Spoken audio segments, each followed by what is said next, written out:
Um, Richard, thanks for having a cuppa and a yarn with me. That's all right. First thing is you better call me Harry, because only my mother called me Richard, which is topical, I suppose. Well, thanks for your time, Harry. That's all right. It's a pleasure. Nice to meet you. You too. You too. I'm a bit of a fan. I really do love your work. It's great. Thank you. You've helped me out with my book, which we'll talk about later. But first things first. Have you got a cuppa? I have. I've got a Nescafé, 43 beans in every cup out of the sachet. Good to see that winning Australian of the Year didn't go to your head, mate.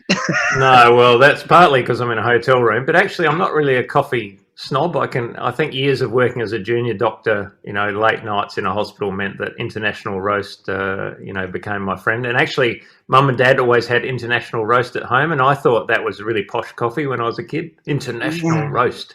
Yeah, I remember the label. I'm having a peppermint tea for what it's worth, and the reason I have tea is because I'm a flibbity gibbet, and it really helps me try and stay calm because I get nervous when I meet people. I've got kind of, yeah. Well, and you're an artist and probably a bit of a hippie. That's the sort of person who would drink that kind of tea.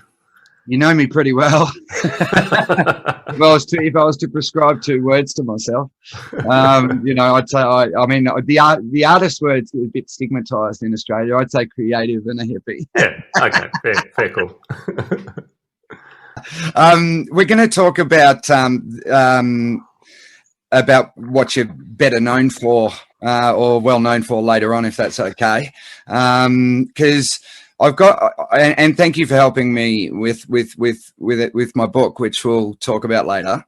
But I'm more interested in getting to know you as a human at this point, because there's always a story behind the story. You've been a public figure for a couple of years now, and your life's changed radically. And we'll let everyone know how and why later. I want to talk first about your upbringing, if that's okay. How would you characterize your childhood? Oh, thoroughly privileged, to be honest. I grew up in a middle-class family and in a nice suburb in Adelaide. Dad was a doctor, Mum was a nurse, the story. And, we were very, very lucky. We didn't want for anything. There's always food on the table. Had a very loving, tight-knit family, extended family, actually, because Dad's brothers and, all my cousins. And, we were just... There were no skeletons in the closet. There were no uncles or aunties or cousins that we hated. It was just a really great time and place to grow up for me. So, to the point where I actually feel guilty about it sometimes, because it was just a perfect life for a kid. What more could you want than parents and sisters who love you and good education and great holidays. It was just awesome. So where are you with your sisters? Where do you? I'm the youngest, so I was probably the spoilt little boy. How many sisters?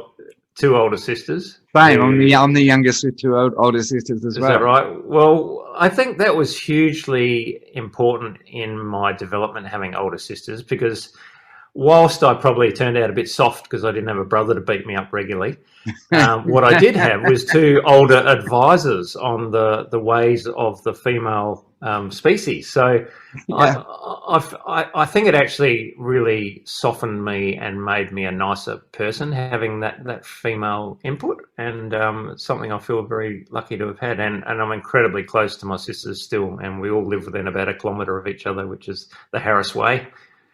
When did you first, this is a common question, and try not to give me a typical response if you can, and apologies for the question, but do you remember the first moment in your childhood when you found a love of caves? Well, it didn't start with caves, but it did start with the ocean. It started with diving. So cave divers come from 2 different angles, one from a diving background and the other from caving, and you get to a bit of water and then you go, there's water blocking my way. So I either take up diving now or I get a diver to go and explore beyond that point. But I came from the diving background. So what's spelunking? Spelunking is a word we don't like, actually. Speleology is the proper. Oh no, have I word. gone? I've messed up from the outset. Why don't we like it, and why should I stop using the word? Spelunkers are kind of someone who doesn't know anything about caves, who gets a torch and just walks into a cave and has a bit of a look around. It's kind of a lowbrow form of caving. Oh, so what's the highbrow? What's the highbrow name? Speleology or speleologists. So that's the science of caves. Okay, all right. So you're not just like an adventurous kid who liked going places and seeing stuff. You always had a scientific eye because of the fact that your parents were well thought out individuals. I definitely would say I'm more of a science brain than a creative brain.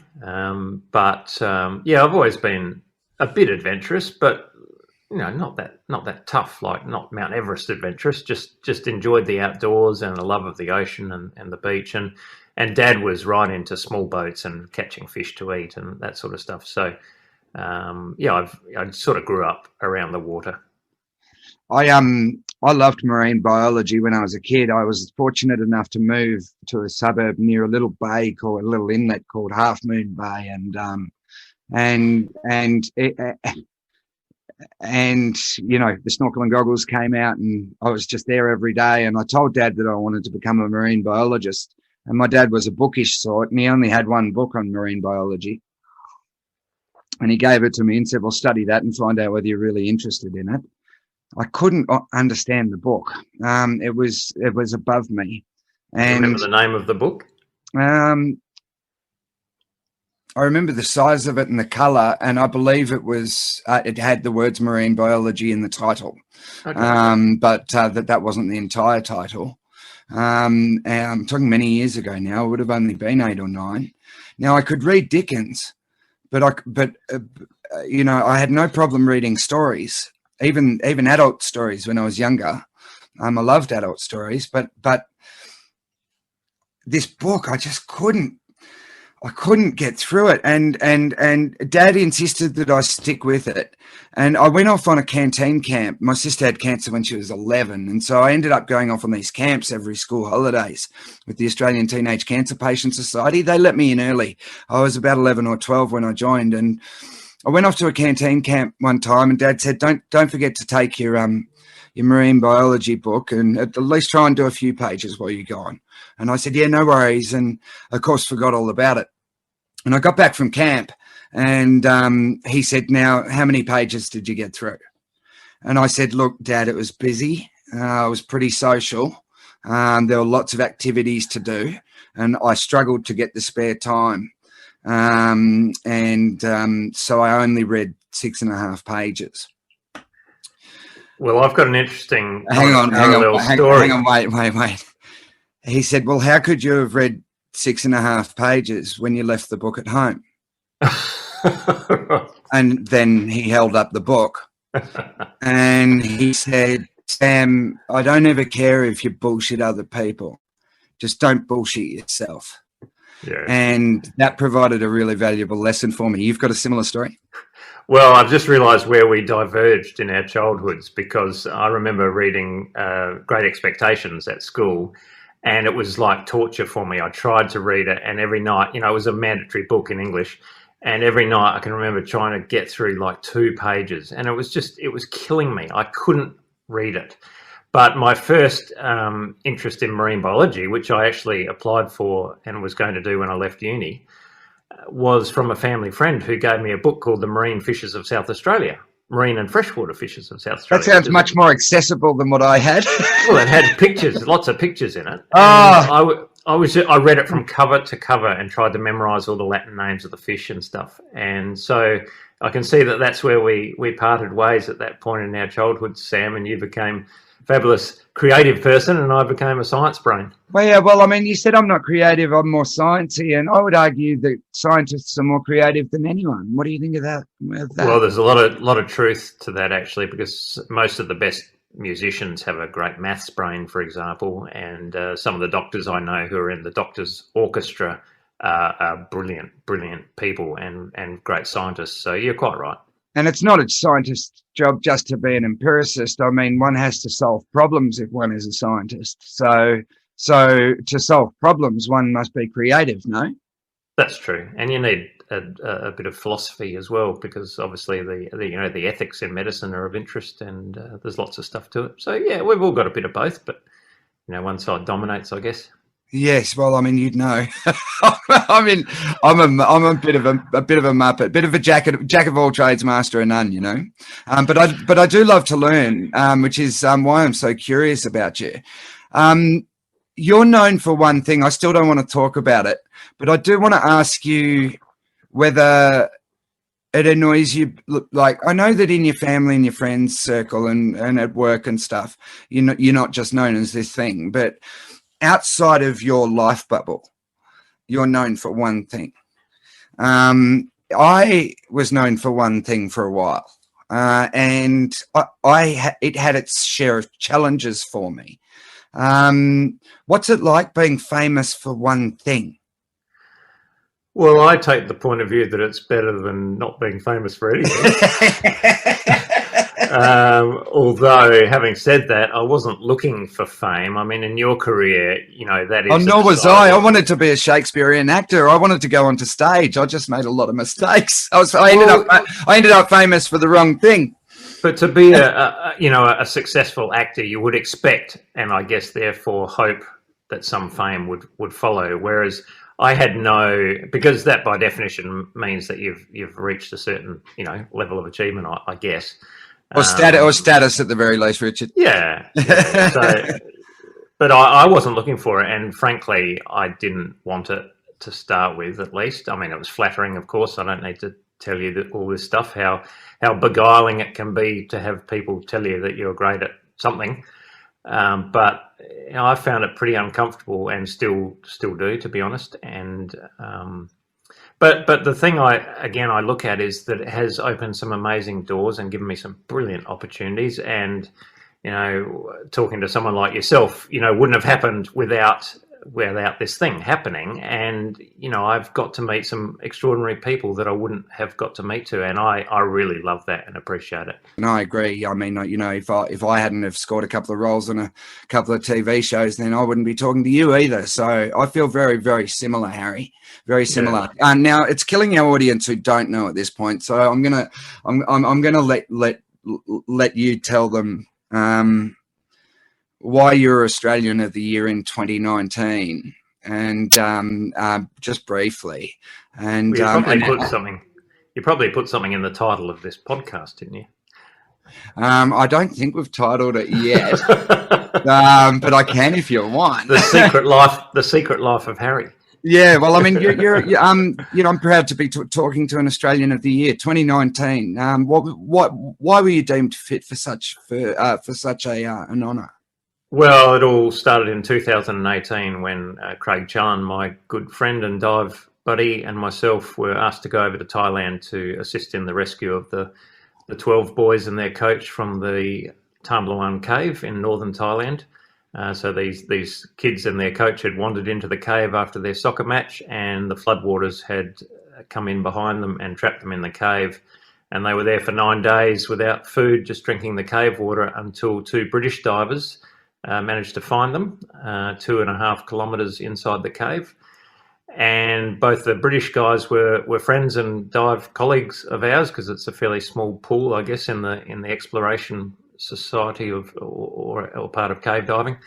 And we already knew those guys, and they rang me up and said, is there any chance you could come over and give us a hand, with the view to anaesthetising the boys to bring them out? So I'm an anaesthetist in my day job and a cave diver on the weekends, and that's, I guess, the combination of skills that led me to being involved in the rescue. That is just, I mean, it's I know your story, and I am inspired by it, but I mean, where do we start? Are you still some of the most kind of the biggest moments in my life? I still grapple to kind of comprehend.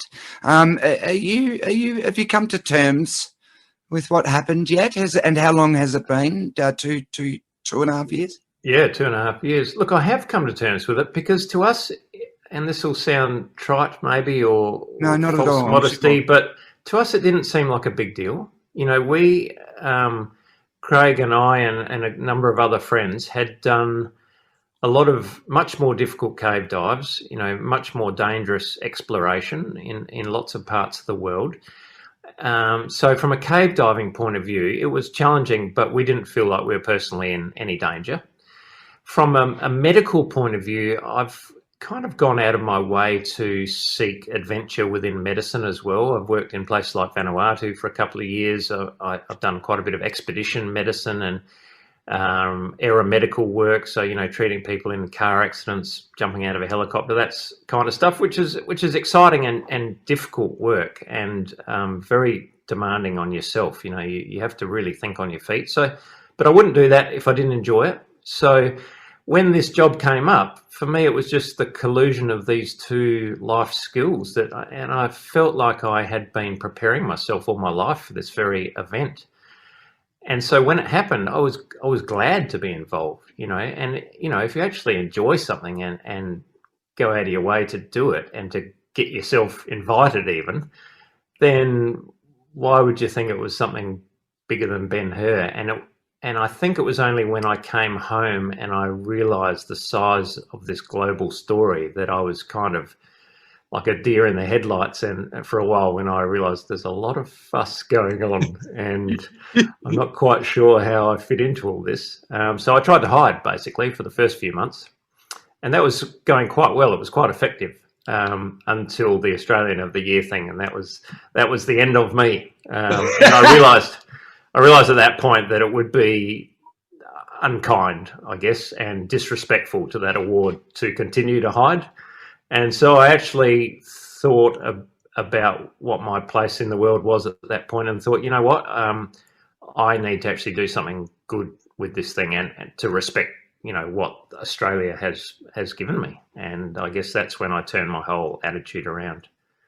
Yes, because you don't want plaudits. It's not why you do what you do. And it thrusts you into a very new space. And I'm fascinated if we can unpick just for a second the notion of a hero. I wrote a book called Heroes Next Door last year, and it was a collection of stories of everyday people kind of standing up in the face of adversity. To me, there's a superhero culture that's kind of unhealthy that's happening.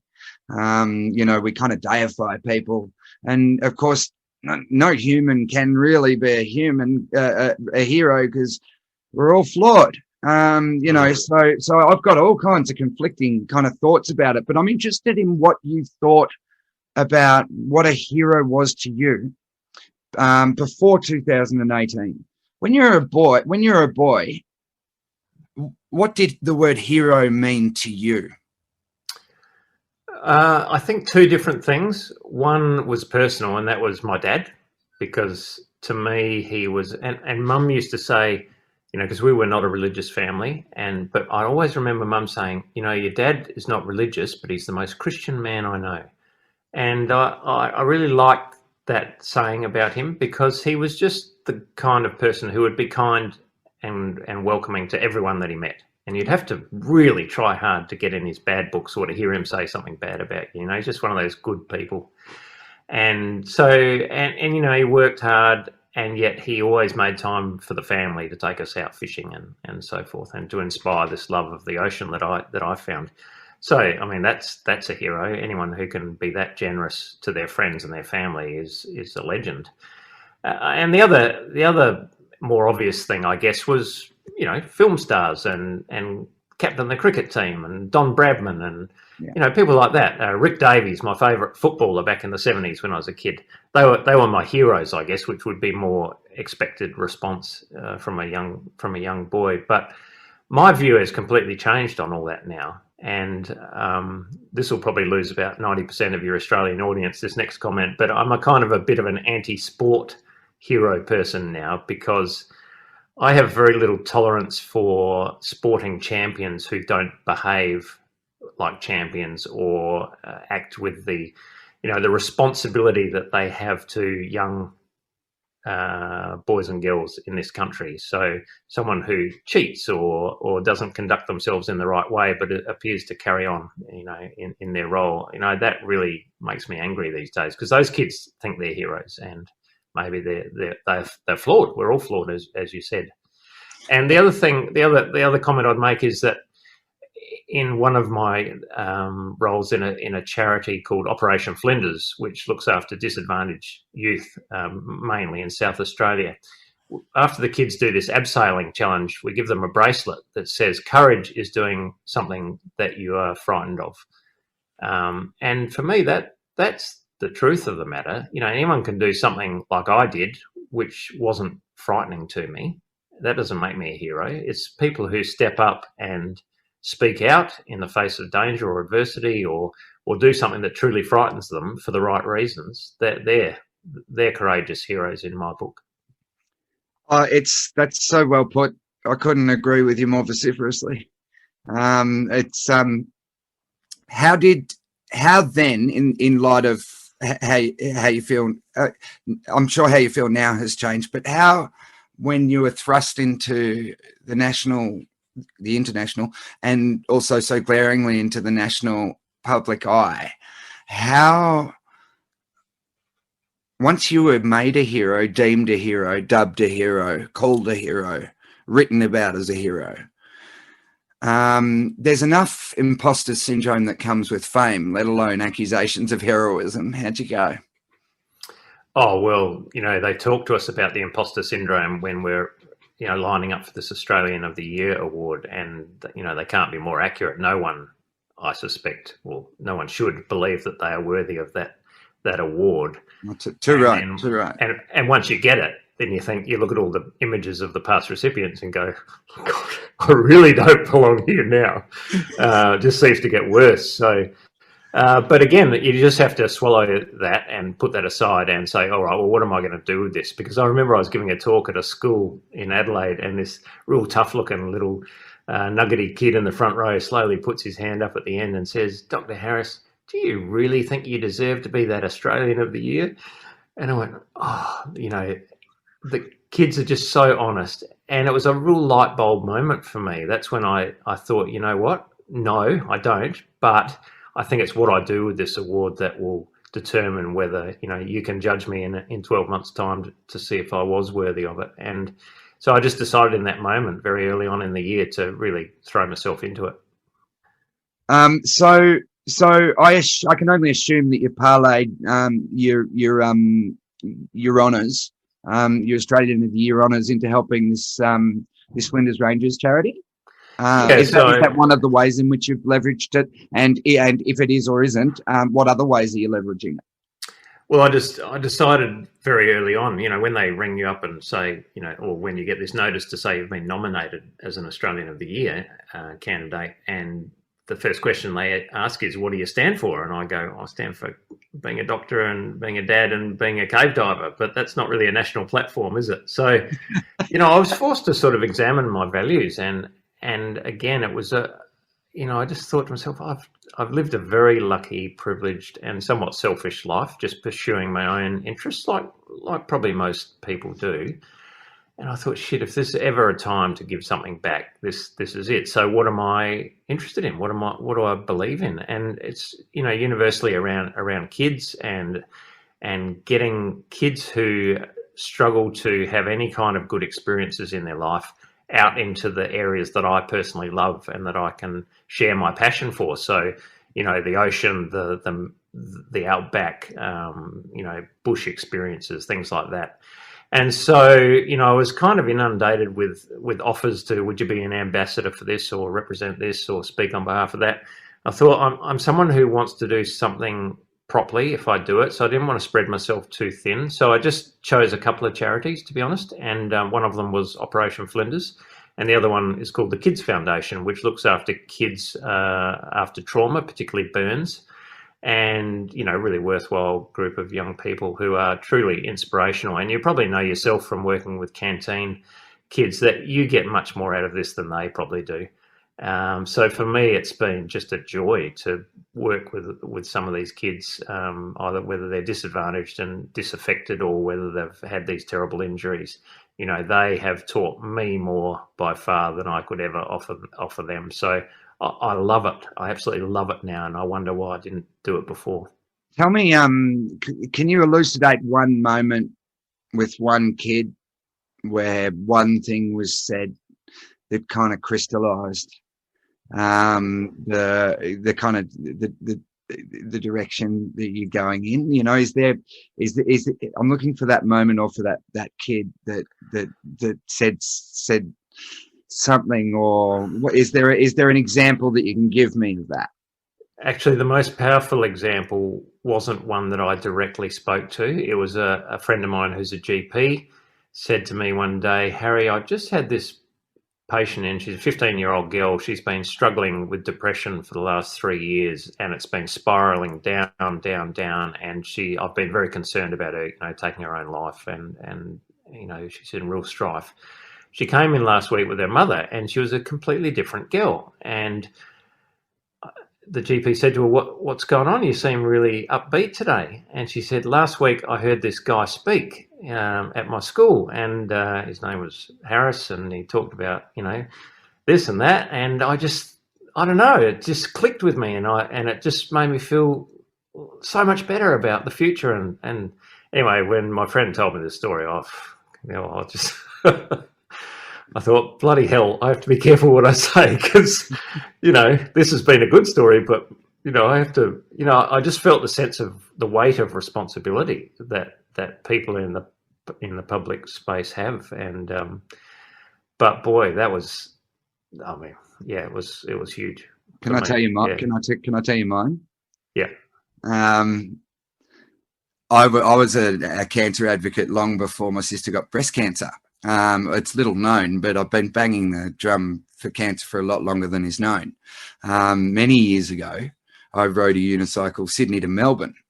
I was only 23. I rode 1,003 point something Ks in 29 days, and raised $500,000 for Canteen. It was my way of saying thank you to Canteen for looking after me and my sister when we were young. And I unicycled through Gundagai and did a school visit there, and it was memorable because all of the kids made a Ned Kelly on a unicycle. So I remember taking like literally 50 art projects with me. But many years later, I'd spoken to the whole primary school there. It was a small school, maybe about 100 students. And many years later, I was on a tram, and I had my headphones in because I constantly used that to try and buffer myself between me and the public. And I had my headphones on and my head down, buried in a book, just doing my usual public transport thing. And I felt a tap on my shoulder, and I took my headphones out and said, "Hi." And she said, "Sam, right?" And I said, "Yeah." She said, "You came to my school when I was in grade 3. And she would have been about 24, wow. 25. She said, "You came to my school when I was in grade 3, and you told me that maybe the person who was going to cure cancer was at Gundagai Primary." Wow.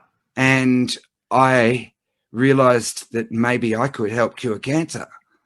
And she said, "I just wanted you to know I'm in my last year of my medical degree." Oh. And I just, I waited until she got off the tram and then just cried. Yeah. It's the same as you, it's just like, oh gosh, if we do have a responsibility, all of us, whether you're in the public eye or not, as adults, yeah. we have a responsibility to try and pass on these good bits and try and exhibit our bad bits as little as possible. And I've come from a fairly dysfunctional background where everyone makes mistakes, but I think when you come from dysfunction, those mistakes can be more often, and they can be a little more vicious. And that was the time for me when I thought, oh shit, I've got a responsibility.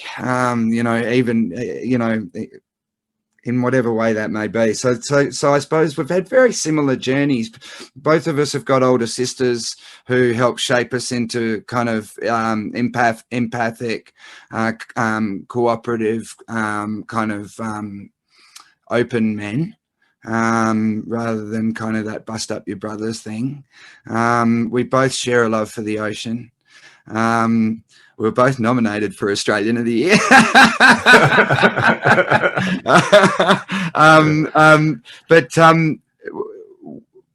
What? How has it changed your? How has it changed your life ultimately? Well, in a very practical sense, it's completely changed my life, and so I'm only involved in medicine half time now, and the rest of the time I'm devoting to all these other projects and interests and opportunities. And you know, I've been along. One of the main passions with my diving has always been underwater photography and video making. Yep. And so I've had this this burning desire to showcase the places we go to and tell the story of these amazing environments that we visit. And so I've been the guy who made the home videos for our trips all this time, and that's reflected in, you know, countless crappy Vimeo home movies on my Vimeo site. But you know, I've always wanted someone else to come and be the, you know, direct and make a documentary, just so that I could properly show off what we're doing. And I've sort of pitched the idea to a couple of people over the years, but never really taken it seriously. So one of the things I vowed to myself is I'm going to give it 110% go to try and do this thing that's been in the back of my mind for so long. And so I've made, I don't need to tell you how hard that industry is, especially for a complete novice and a complete nobody, basically, in that space. So, you know, it's been even more challenging than I could have imagined. But, you know, I've again met lots of interesting people along the way and made a modicum of progress, I guess. So there's been that.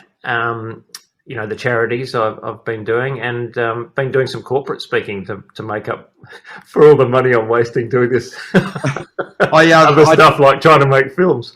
I too use the corporate sector to subsidise my my more philanthropic pursuits. Telling your story in this way is exciting for me. Please persist and don't ever give up. I've been filming my my cancer fundraising journey for nearly 10 years now, and I still haven't made a doco. They're really hard to finish, they're hard to complete, they're hard to make, but it's really important that you tell your story your way. And this is stuff that needs to be seen, and I hope that the corporates keep coming, so that we might eventually see you at an awards ceremony somewhere picking up a gong for best doco. Well, that would be very cool. Well, I mean, the thing is, it's an interesting story. It's undeniably interesting. Yeah. But I remember some advice I got when I first started trying to make my first doco. I made a 1 hour TV special about one of my unicycle rides. The best advice I ever got was get a fucking camera and start shooting the fucking thing. Yeah. Because I was trying to raise money, and you know, and that's really difficult. And so I went out and I bought a really cheap handy cam, and we filmed a lot of it on just shitty cameras, because you can't wait for the right time to tell your story, can you? No, not quite right. Well, I've certainly got an archive of footage ready to go. Right. Yeah, same. I wonder who's going to make their doco first. Something inside me says you'll get there before I do. Well, hopefully you'll be too busy with other proper projects. Yeah, right. Than home movies. Yeah. I think you're adorable, Harry. I think you're really adorable as a human. I just love. I love the fact that you have a sense of responsibility to your fellow humans. I think that's really, really important. We haven't even barely had time to touch the surface of that very annoying thing on me. We haven't really had time to touch the surface on a lot of stuff. Would you be interested in talking to me down the track? Sure. Because I think you've touched on so much stuff I could have expanded on, you know, and it goes, your life just goes so much further than a cave in Thailand. You know, I want to talk to you about what else you're doing a bit more at a later date if I can. I'm inhibited by time at this point though. So can we consider, as we wrap it up, can we consider it a pause rather than a stop? Life of Harry Part 2. Yeah, I reckon, mate. I reckon. You've got me intrigued, mate. I've asked you to help me out with a book.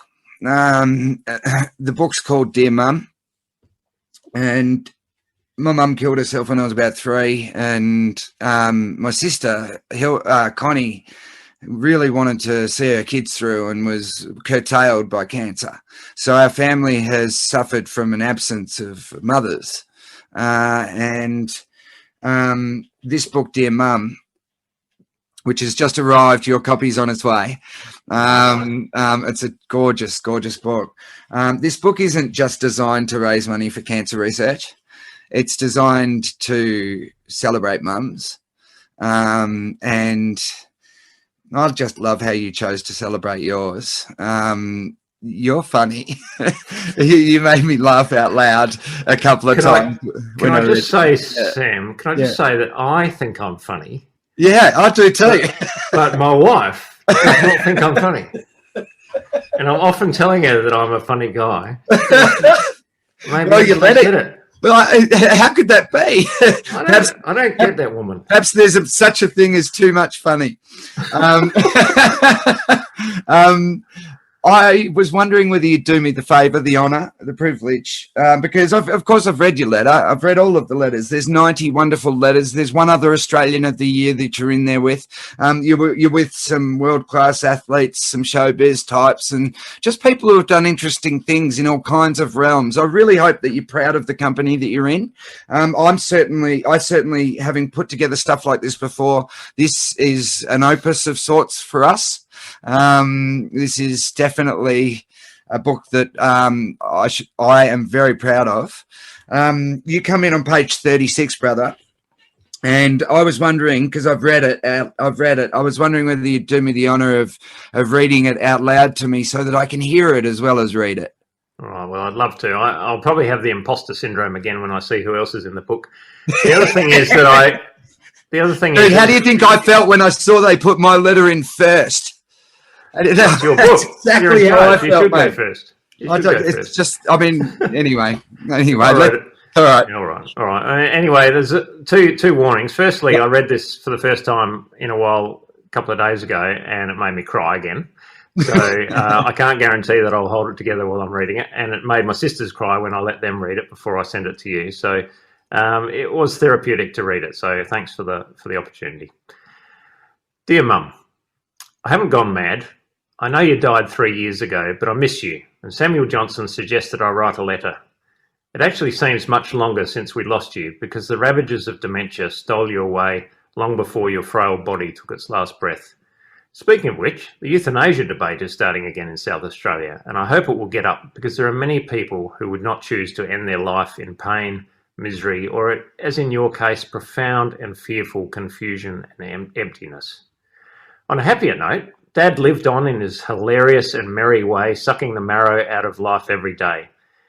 We all thought he'd be a bit hopeless after you left, but despite you completely spoiling him and us every day, he must have picked up a few tricks along the way.